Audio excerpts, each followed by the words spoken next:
A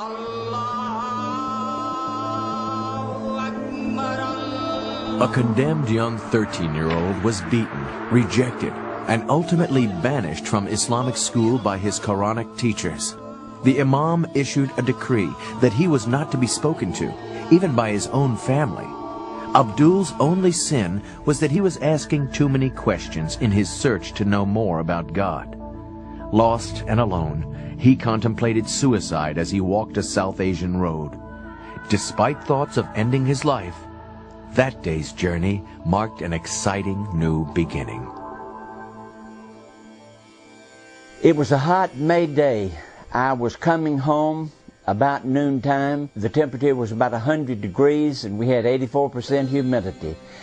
I looked ahead and I saw a young man going to what I assumed was to the bus station through which I would be passing going to our home. So I told my rickshaw puller, let's stop and pick up that young man ahead of us. When I was on the rickshaw and I was talking with him, and he talked with me so nicely, and he was so, he said so good.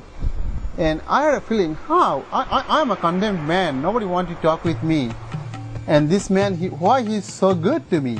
I was really doubt about him. Is he a man or angel?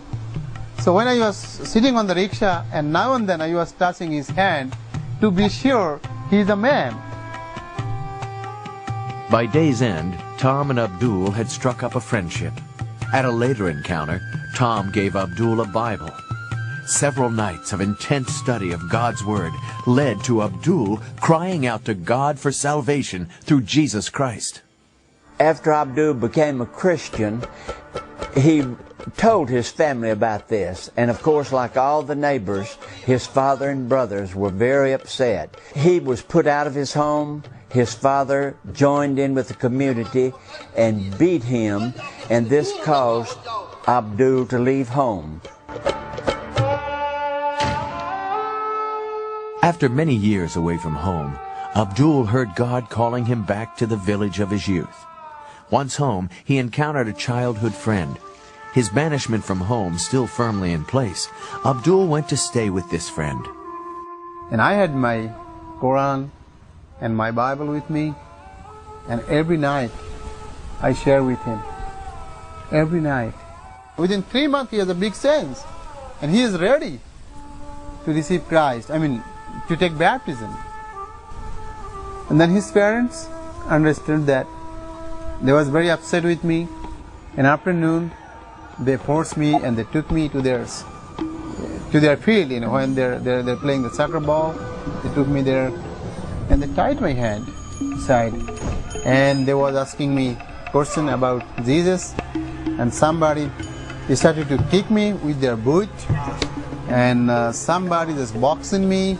And everyone, they spit on me. They spit on my head, my face, my whole body was covered by spit.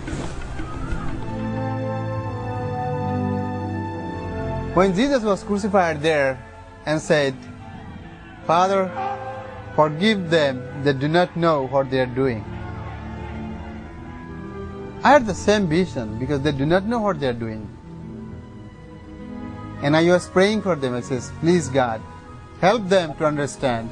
Please God, save them and forgive them. That was my prayer.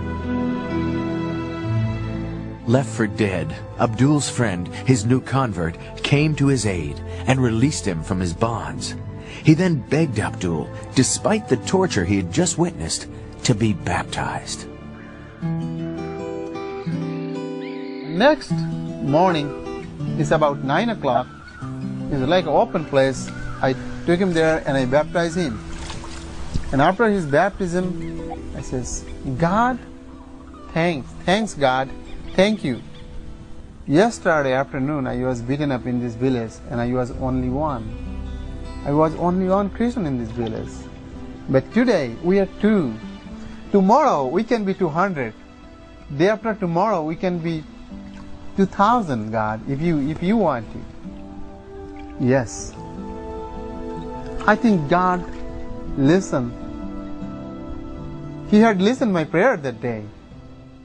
In that village, we have 1,600 believers, and all of them, they spit on me, and all of them is believer today.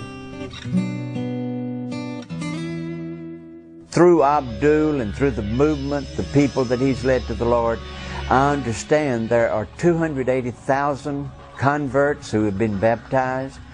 There are, I think, over 3,000 places where the gospel is being preached on a regular basis. The Bible is being read. And one day God's going to sweep across that land with the message of His love, and all the peoples will rise up to praise the name of our God. And it all started with that rickshaw ride back a long time before that. And I was reminded of that phrase in the hymn, by deeds of loving kindness, the heavenly kingdom comes.